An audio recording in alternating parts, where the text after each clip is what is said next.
This is Jason J. Lewis, the voice of Superman on Justice League Action, and you're listening to the Krypton Report. Up in the sky, look! It's a bird! It's a plane! It's the Krypton Report!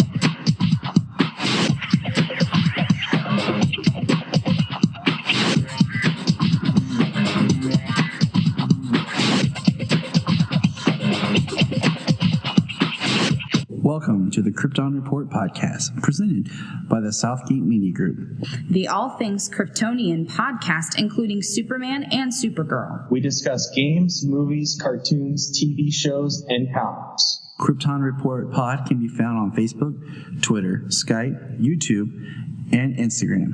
And if you want to drop us a line, send it to kryptonreportpod@gmail.com. We are on Patreon under Southgate Media Group. And our official merch page is tpublic.com. Search Krypton Report.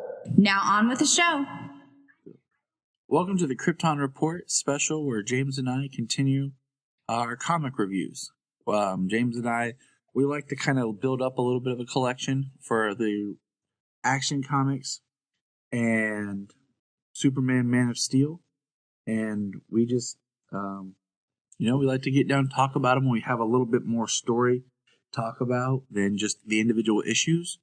One of the things we discussed was with Brian Michael Bendis' writing, it seems like each issue works, but to really have something to talk about, like you need a couple issues to fill up. So right now we're going to jump in and do a little quick Action Comics 105 and 106.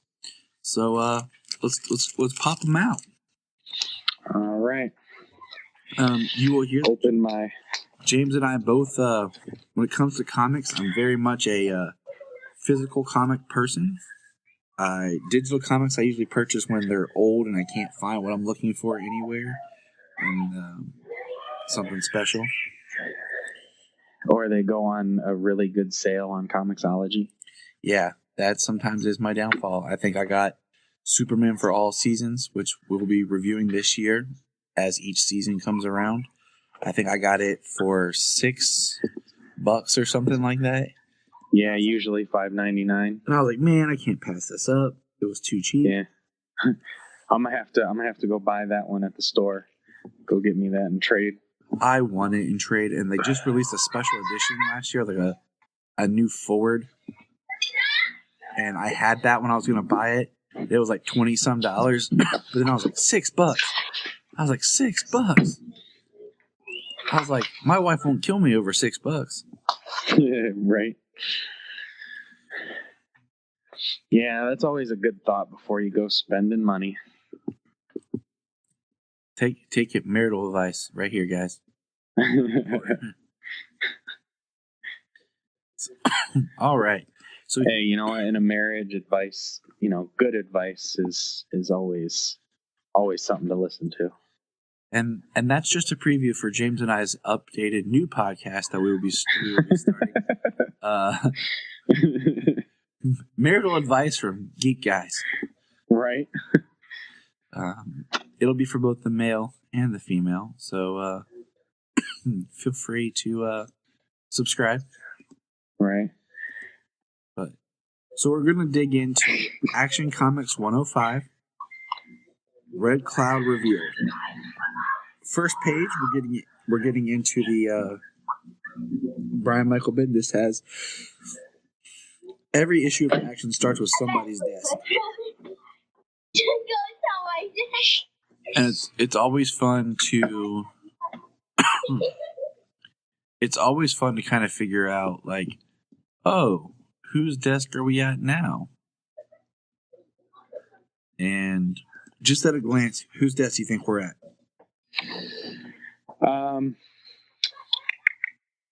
Let's say I knew whose desk this was. I have to look at it again. And a quick glance, Falling Star. Is you know what? Honestly, I can't think of it right now. I can't remember whose desk this is or the person's name. And you know what? That's okay.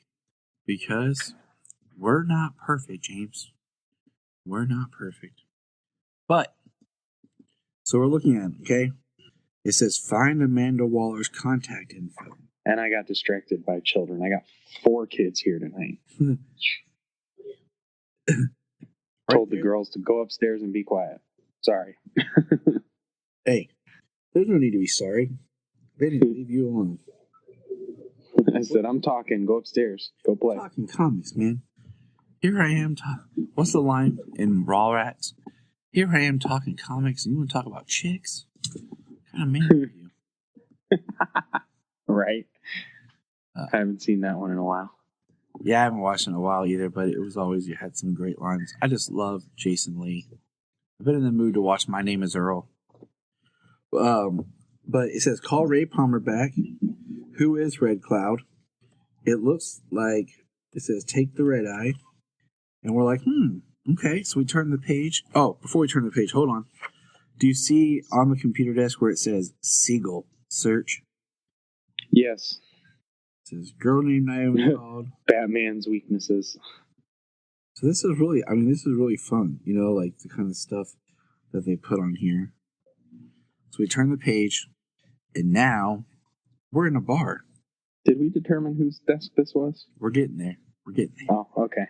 We're getting there. And we turn the page, and there's a crook.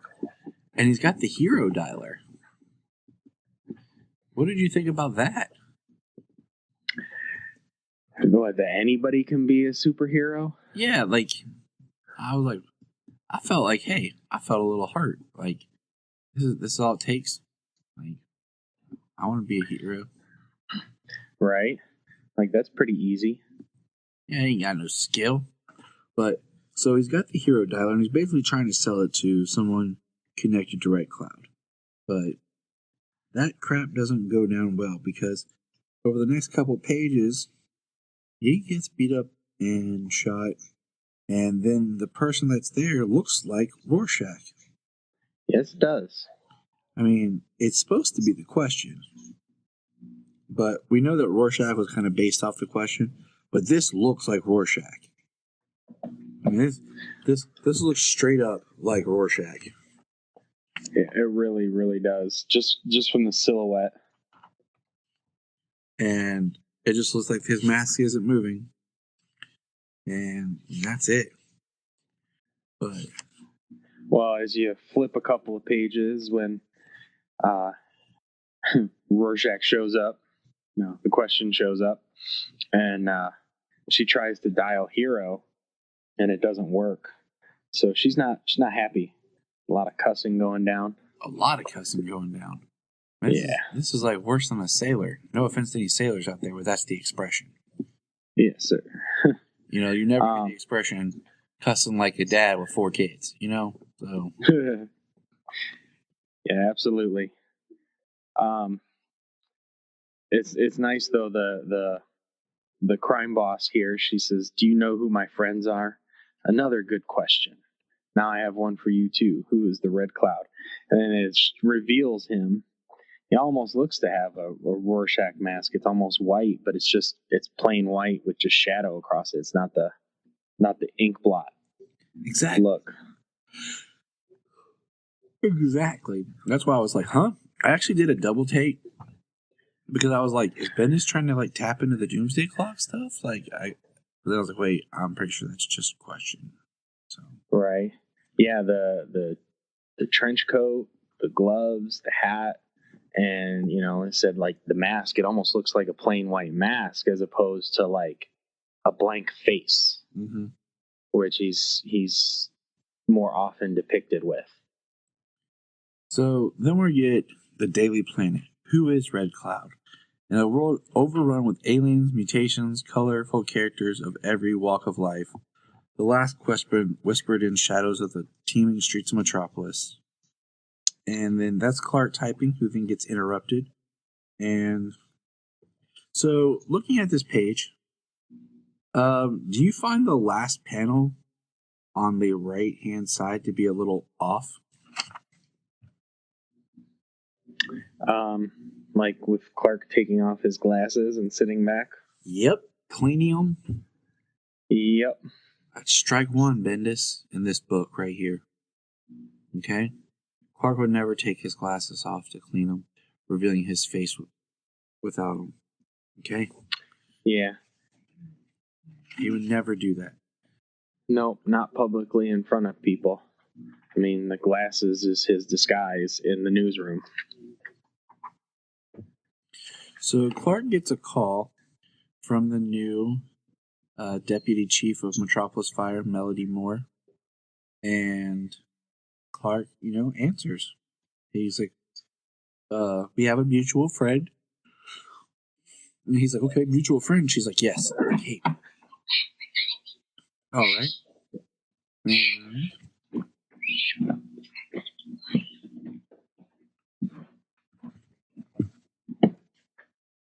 We cut back to.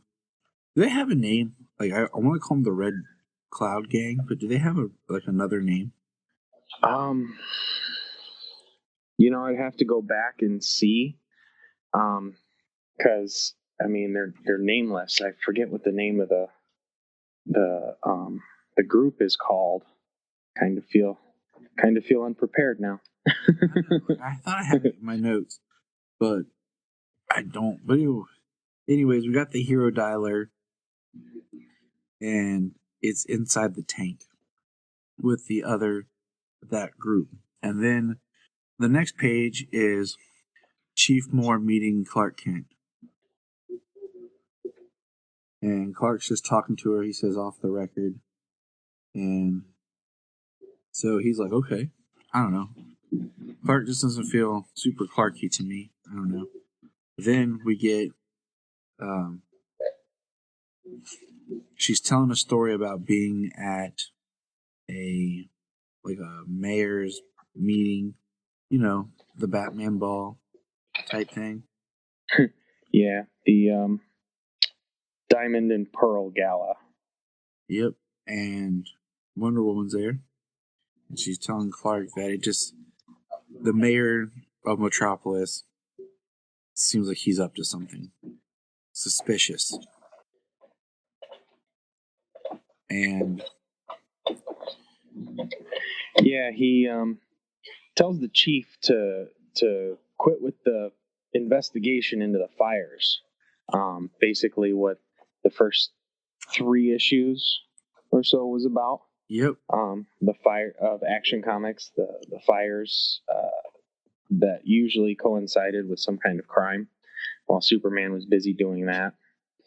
But the mayor tells her to stop the investigation, basically saying that when people like Superman and Batman get involved,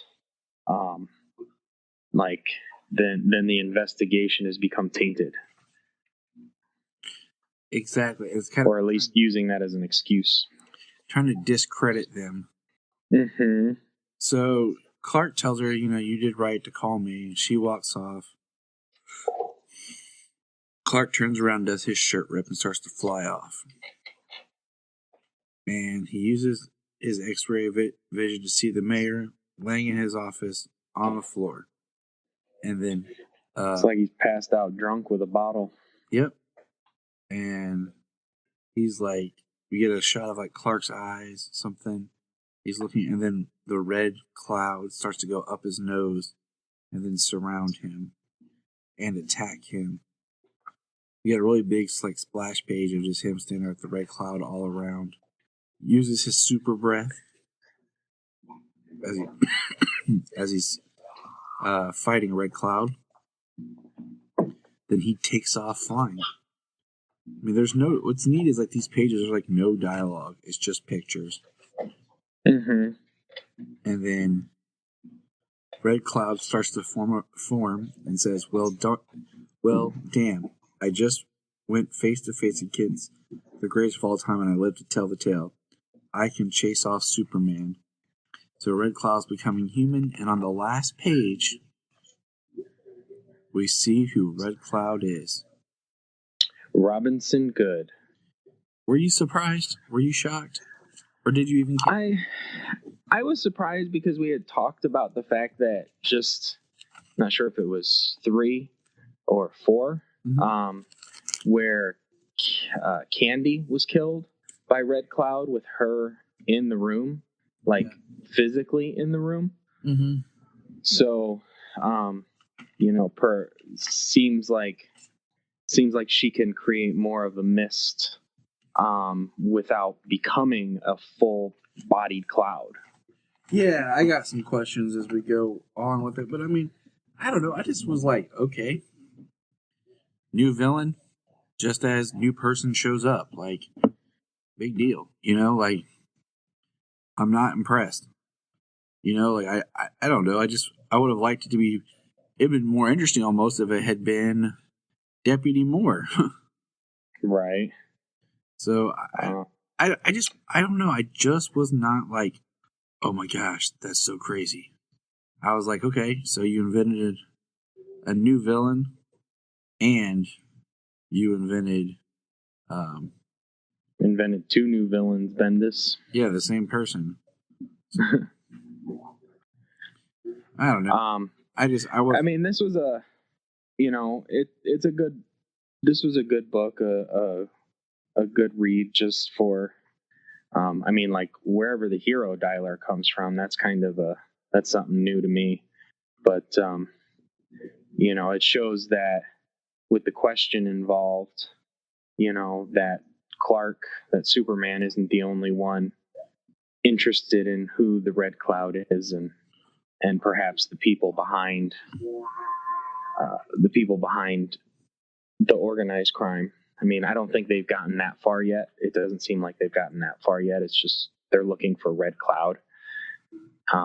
But eventually they'll come to find out that there's this underground organized crime syndicate that's still operating. I like the way Action is for the most part, but part of me almost wishes that Action would just stay more grounded and be almost more of Clark the reporter with Superman, while Superman is, Superman. But we never know whose desk that is. Do you think it was Clark's desk? I mean... Well, there's a picture in the corner of a framed picture of a person.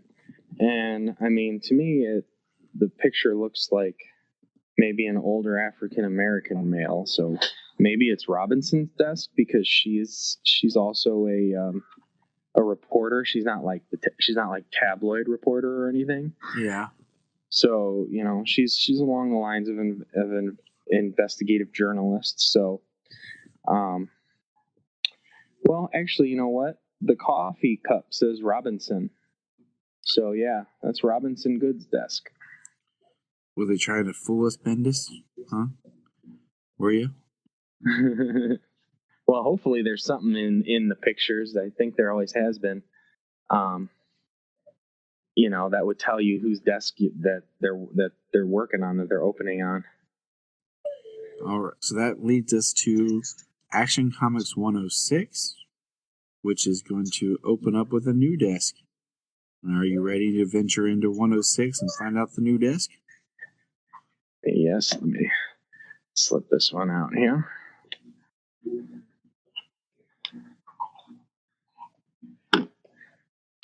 All right. Not hard to figure out whose desk this is. All right, so let's open up and find out.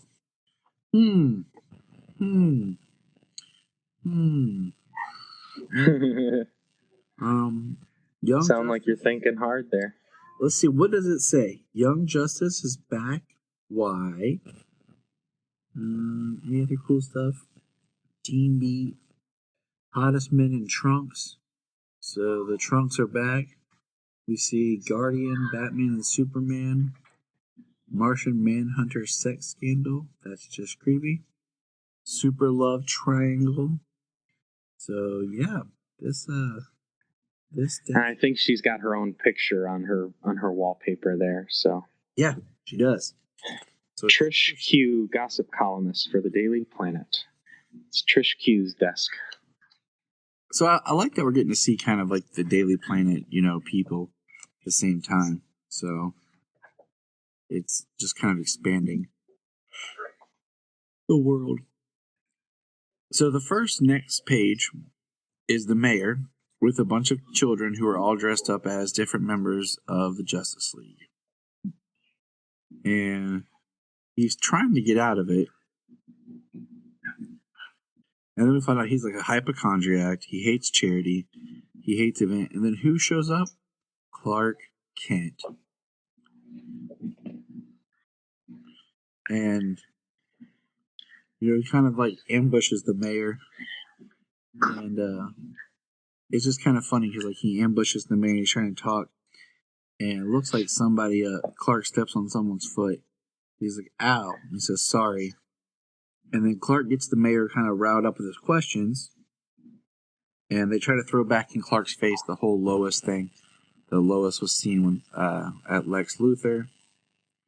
And then the mayor gets in the limo and is driving away. And then the mayor decides to start talking. Which Clark has his super hearing, so Clark might not be able to report on it. But Superman can. Right. So I thought that was cool. Like, I like seeing Clark using Superman's abilities. Yes, they're the same person. I'm not talking like I don't know that, but I'm just saying I like seeing.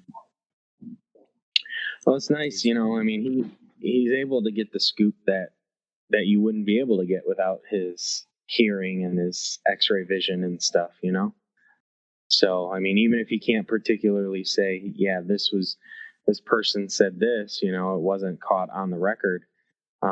It gives him more to go on and more to investigate. So I like how if you look at the picture, like he's got a smile. He's walking down an alley, starts to open his shirt, and we see a kid sitting there.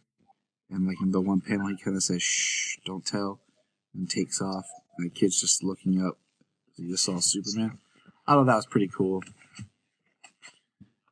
But right. He came down without his glasses on and his shirt open. It's not like, hey, you're Clark Kent. Oh, and you're Superman too, taking off. And I mean, I always like the idea that Clark's a good reporter, but Clark's never about himself. He's never trying to draw attention to himself.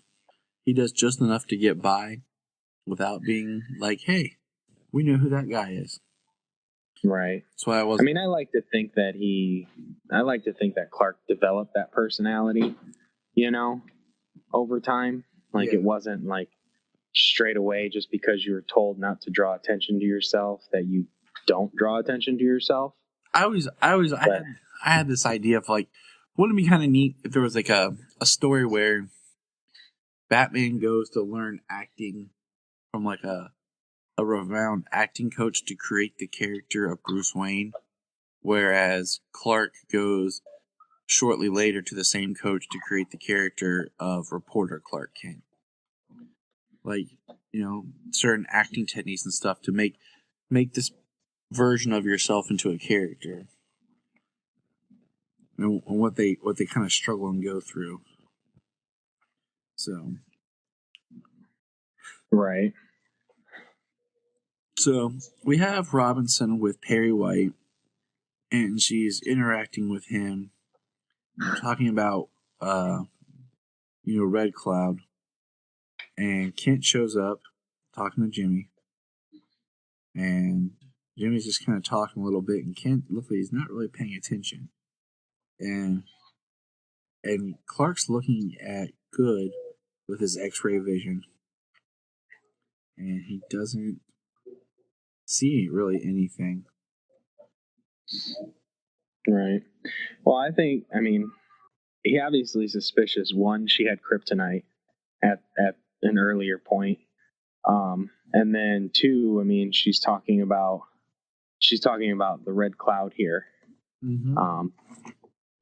There were witnesses head to toe. And, obviously Clark's going to pay attention to that. He's going to pay attention to who saw what. Well, yeah, he's got some suspicions. Yeah, who are these witnesses? Like, who saw them? Like, what was that? Like, who saw this? And then if you're watching in the Jimmy bubbles, he said he makes a thing. That's why I think sleeping with Talia al Ghul was a huge mistake. But everyone is saying, I don't really like the idea of Jimmy sleeping with Talia al Ghul. You wonder if he's just trying to say some kind of story, pull something crazy out to see if Kent's listening to him or not. That's kind of how I would take it, because in the next thing, if you notice, Kent walks away and Jimmy just kind of throws up his cards. Mm-hmm. Jimmy's not the coolest guy. Yeah, no. Talia al Ghul, she's a trained assassin. There's no way that she would look twice at Jimmy. Sorry, Jimmy. Sorry, buddy. Yeah. just the way it is. He's not her type. She's definitely more of the she's definitely looking for more of the tall, dark, and dangerous type. So now we get Miss Debbie Chief Moore leaving, and she's getting her bicycle when Red Cloud shows up and attacks her.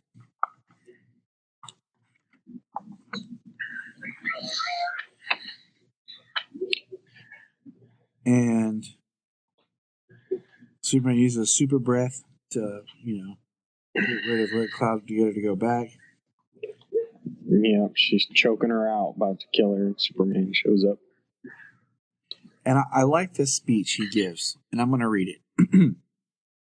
We have Superman in the foreground with Miss Moore behind him. He says, "I don't think I've given you a fair warning, Miss Cloud. So consider this. Stop." Red Cloud responds, "Big talk, alien. We both know what happened last time we tussled." So she comes at him, and he's using a super breath, heat vision, flying around. And she says, "Taste my poison, Boy Scout. Things are going to change around here." Stand off, see? You're not in foul. And he, whoosh. And then he says, "Take a step back and think about the path you're on. This is Metropolis. A lot of people have stood where you are right now." And Red Cloud yells, "How about die, alien?" And she kind of attacks. And then we get a scene of her spinning and him blowing air.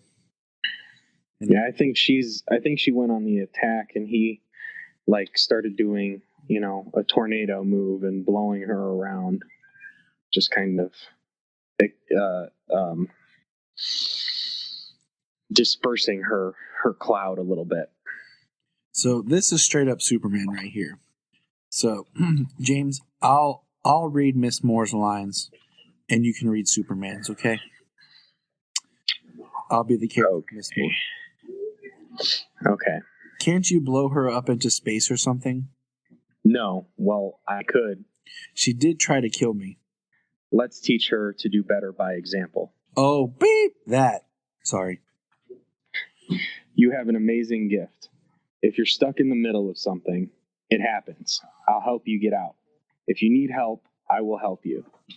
You can start repaying your debts to society by helping me shut whatever all this is down. I was going to say that a great many interesting and powerful people have stood exactly where you are right now, and they made the same mistake of taking my empathy for weakness. And more importantly, they forgot that just behind me, there are all kinds of characters just waiting, who do not have my patience. You can turn this around. I know you can. That's straight up Superman. He is trying to give her the option. And so Red Cloud leaves. He asks her, he's like, "Are you okay, Miss Moore?" Blah, blah, blah. And then she kind of has a moment where she pauses, and then she just she grabs him and hugs him. And I'm just going to say right now, if Bendis tries to pull something and has Superman trying to cheat on Lois or something, I'm done. Okay. Yeah, right. I'm going to revolt, man. So that's where you done screwed up, Bendis. Yeah, I'm get him off. Put another person on the bug. James and Tyler are ready. If that happens, I'm okay with things as they are progressing right now. So they're a little, slow. And slow, a little predictable. Yeah, long time to tell a story. And I don't like when you bring in a new character and then you like the new character is like the big reveal. Like, didn't see it coming, did you? Yeah, it was the only other new person on. It was like an episode of Scooby Doo. Yeah. Well, I mean, throughout granted, action is different than the Superman books have been. So action has had some good character moments with the majority of the characters involved, new and old. They've all had dialogue. They've all they all had to have some character time. It wasn't just from like one action scene to the next, which we got like 5 books of that from Superman. Yeah. 5 issues of that. I don't mind the character moments. Honestly, I don't. So now we get into a interesting. Yeah, it wasn't a knock. It wasn't a knock on the book. Action. I've enjoyed action story more than I've enjoyed Superman's story. The art in Superman's better, but little here, little there. Yeah, I agree. So now we're back in like the bar place, and basically we kind of find out there's a person above, like, running the organization, and this character right here, you know who she reminds me of? Who's that? She reminds me of Mariah from Luke Cage. Ah. The way she talks about Metropolis is her place, her this, and how the Blue Boy Scout came and he changed the rules and he didn't ask permission. And this is my place, and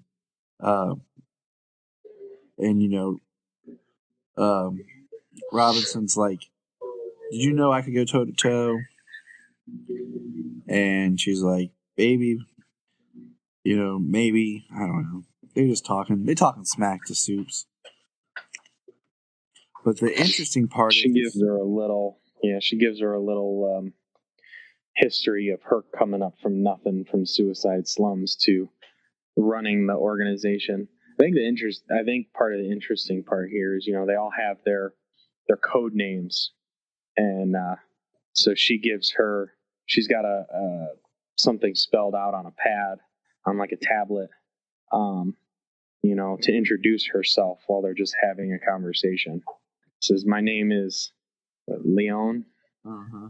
Add that to the list of things we never say. Mm-hmm. So a lot of keywords the silent mafia, isn't that what it's called? The invisible mafia. There we go. That's what we were looking for. Yeah.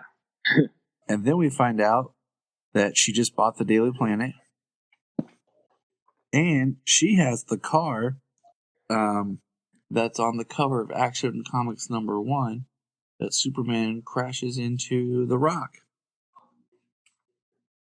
Which is quite interesting. Like how does the car from the 30s, the late 30s, man, we've had how many crises now? Okay. Right. I just rationalize that somebody was driving an old car. But also, where was it in Action Comics 1000 that Jeff Johns did the story about the mechanic fixing the car? Yeah. So I got my opening right now with Action Comics 1000, and that's going to come up in that's going to come up when we review Superman issue 7. Right. See, yeah, Action Comics 1000 kind of doesn't seem.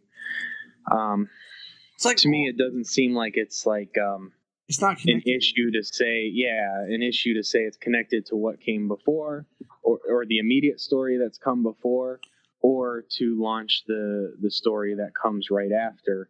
Except for obviously Bendis's chapter, which was just basically. Which I've kind of wondered if in like the Man of Steel trade, if they put that chapter in where it's supposed to go, inside of the Man of Steel trade, because it's one chapter lifted out of somewhere in the middle and dropped in there just to be like, oh, what's happening? And then, but obviously it's supposed to be in there. It's like, you got to get up to a point in Man of Steel in the issues, stop reading, go to issue 1000, Action 1000, read that chapter, and then go back to Action or Man of Steel and keep reading. And you know what? One thing I would like to see happen in this run, since we have the big revelation that Jor-El's still alive, I was thinking about this. I want to see like what would happen if Jor-El met Jonathan Kent. Like Pa Kent, Jonathan Kent. Mm. But yeah, so Look up in the sky. Look up in the sky. look up in the sky. You can find us on Instagram, Twitter, Facebook at Krypton Report. You can also email us at kryptonreportpod@gmail.com. If you get a chance to go over to iTunes, please leave us a review to help us get better. If you're an Amazon shopper, just remember you can go to southgatemediagroup.com. There's a portal, log into Amazon, and you'll shop into your account just regular, but it also helps keep all the podcasts on and helps keep Southgate running. Remember, look up in the sky.